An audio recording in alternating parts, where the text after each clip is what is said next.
விவசாயி, mechanic, engineer, இப்படி அப்பாக்கள் யாரா இருந்தாலும் அவங்க கனவெல்லாம் அவங்க பசங்களுக்கு ஒரு best college. AAA College of Engineering and Technology, Sivakasi. Counseling code 4680.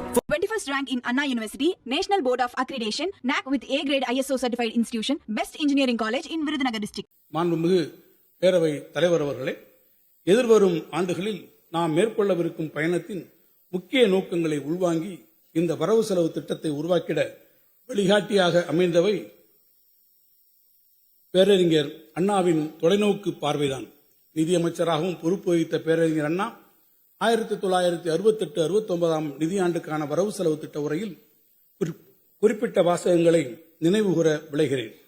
இன்றைய சமுதாயத்தில் அரசு ஆற்ற வேண்டிய பங்கு பற்றிய நமது எண்ணங்களில் ஏற்பட்ட கருத்து புரட்சிக்கு இணங்க சில ஆண்டுகளாகவே வரவு செலவு திட்டம் அரசின் வரவினங்களையும் செலவினங்களையும் குறிக்கும் வெறும் விவர அறிக்கையாக நிலவிய நிலை மாறிவிட்டது. குடியாட்சியில் மக்களின் நம்பிக்கையை பெற்று தேர்ந்தெடுக்கப்பட்ட அரசின் குறிக்கோள்களையும் கோட்பாடுகளையும் எய்துவதற்கு ஏற்ற வலிமை வாய்ந்த ஒரு கருவியாகவே தற்கால வரவு செலவு திட்டம் அமைகிறது. பேரறிஞர் அண்ணா வழிகாட்டிய திசையில் பயணித்து இந்த வரவு செலவு திட்டத்தை மக்கள் நலன் காத்திடும் கருவியாக பயன்படுத்தி தமிழ்நாட்டின் எதிர்கால வளர்ச்சிக்கு வலுவான அடித்தளம் அமைக்க பெரும் முயற்சி எடுத்திருக்கிறோம். தமிழ்மொழி வளர்ச்சி. வள்ளுவன் தன்னை உலகினுக்கே தந்து வான்புகழ் கொண்ட தமிழ்நாடு குமரிமுனையில் ஆர்ப்பரிக்கும் அலைகளுக்கு நடுவே அமைதியின் திருவுருவாய் நிமிர்ந்து நின்று தமிழ்ச் சமூகத்தை என்றென்றும் வழிநடத்தும் ஐயன் திருவள்ளுவரின் வானுயரச் சிலை எழுப்பப்பட்ட வெள்ளி விழா ஆண்டினை தமிழ்கூறும் நல்லுலகம் அண்மையில் கொண்டாடி மகிழ்ந்தது. இத்தரணியில் கடலும் மலையும் உள்ளவரை நிலைத்து நிற்கும் வகையில் முத்தமிழறிஞர் கலைஞர் அவர்களால் அமைக்கப்பட்ட திருவள்ளுவரின் பெருஞ்சிலைக்கு பேரறிவு சிலை என பெயரிட்டு அழைக்கலாம் என அறிவித்தவர் நமது மாண்புமிகு தமிழ்நாடு முதலமைச்சர் அவர்கள். உலக பொதுமுறை என போற்றப்படும் திருக்குறள் குறைத்திடும் உன்னத வாழ்வியல் நெறிகளை உலகெங்கும் பரப்புவது நமது தலையாய கடமையாகும். காலந்தோறும் அறிஞர்களின் பெருமுயற்சியாலும் பல கல்வி நிறுவனங்களின் முன்னெடுப்பினாலும் இதுவரை திருக்குறள் 28 இந்திய மொழிகளிலும் 35 உலக மொழிகளிலும் மொழிபெயர்க்கப்பட்டுள்ளது. அண்மையில் நடந்து முடிந்த சென்னை பன்னாட்டு புத்தக கண்காட்சியில் ஆசிய, ஆப்பிரிக்க மற்றும் ஐரோப்பிய நாடுகளில் பேசப்படும் 28 வெவ்வேறு மொழிகளில் திருக்குறளை மொழிபெயர்த்திட பன்னாட்டு பதிப்பாளர்கள் முன்வந்துள்ளனர். இதைத் தொடர்ந்து 45 பல்வேறு உலக மொழிகளில் கூடுதலாக மொழிபெயர்க்கப்படும் போது ஐக்கிய நாடுகள் அவையினால் அங்கீகரிக்கப்பட்ட 193 உலக நாடுகளின் அனைத்து அலுவல் மொழிகளிலும் மொழிபெயர்க்கப்பட்ட பெருமையினை திருக்குறள் பெற்றிடும்.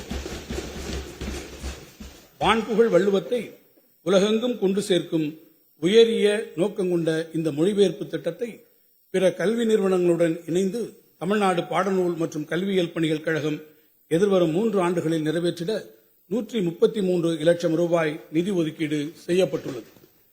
இது மட்டுமன்றி தலைசிறந்த தமிழ் இலக்கிய நூல்களை உலக மொழிகளில் கொண்டு செல்லும் மகத்தான முயற்சியின் முதற்படியாய் தேர்ந்தெடுக்கப்பட்ட 500 தமிழ் இலக்கிய நூல்களை ஆங்கிலத்தில் மொழிபெயர்த்திடும் மாபெரும் திட்டத்தினை 20க்கும் மேற்பட்ட புகழ்பெற்ற பன்னாட்டு மற்றும் இந்திய அளவிலான முன்னணி பதிப்பகங்களுடன் இணைந்து தமிழ்நாடு பாடநூல் மற்றும் கல்வியியல் பணிகள் கழகம் கூட்டு வெளியீடாக செயல்படுத்தும்.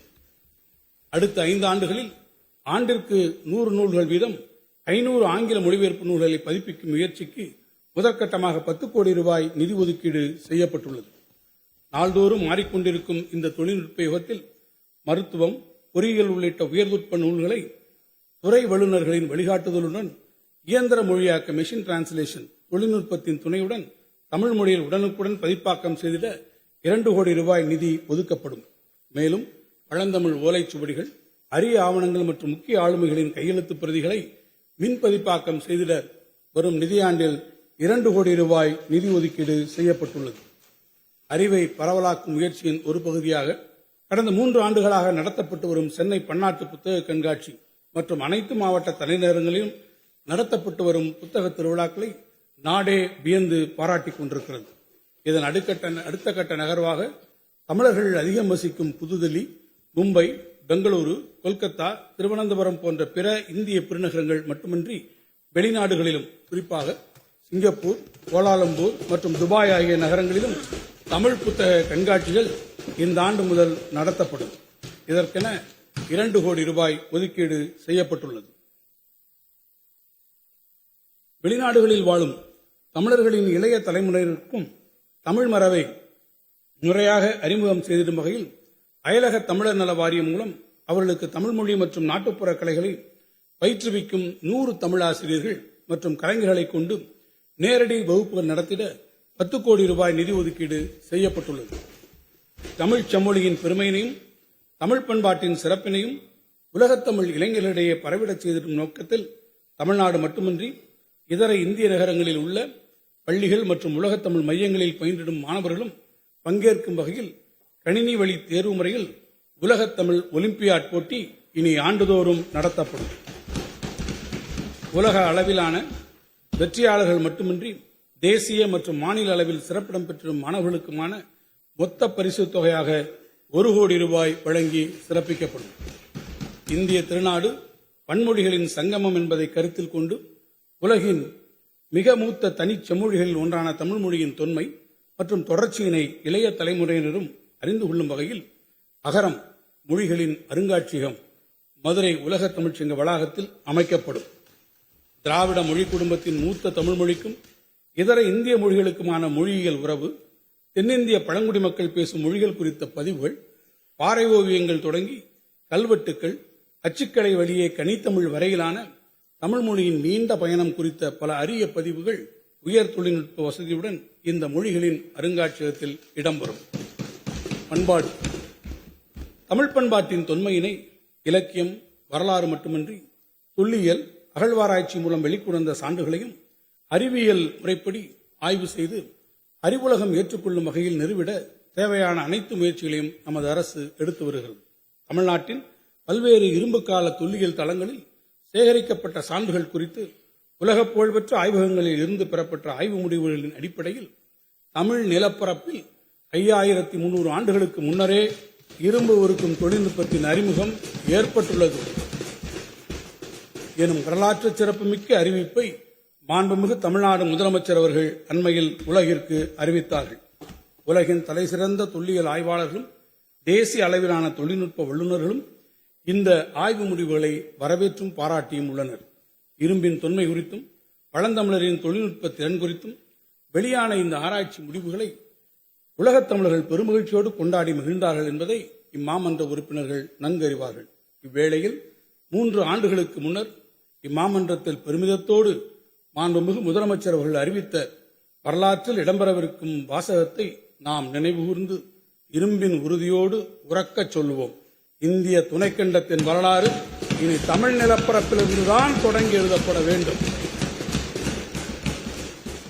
தமிழ் பண்பாட்டின் சிறப்புகளை உலகறிய செய்திடும் முயற்சியின் தொடர்ச்சியாக எதிர்வரும் 2025-26 ஆண்டில் தமிழ்நாட்டில் தொல்லியல் அகழ்வாராய்ச்சிகள் சிவகங்கை மாவட்டம் கீழடி, தூத்துக்குடி மாவட்டம் பட்டணமருதூர், தென்காசி மாவட்டம் கரிவலவந்தநல்லூர், நாகப்பட்டினம் மாவட்டம் நாகப்பட்டினம், கடலூர் மாவட்டம் மணிக்கொல்லை, கள்ளக்குறிச்சி மாவட்டம் ஆதிச்சனூர், கோயம்புத்தூர் மாவட்டம் வெள்ளலூர் மற்றும் சேலம் மாவட்டம் தெலுங்கனூர் ஆகிய இடங்களில் மேற்கொள்ளப்படும்.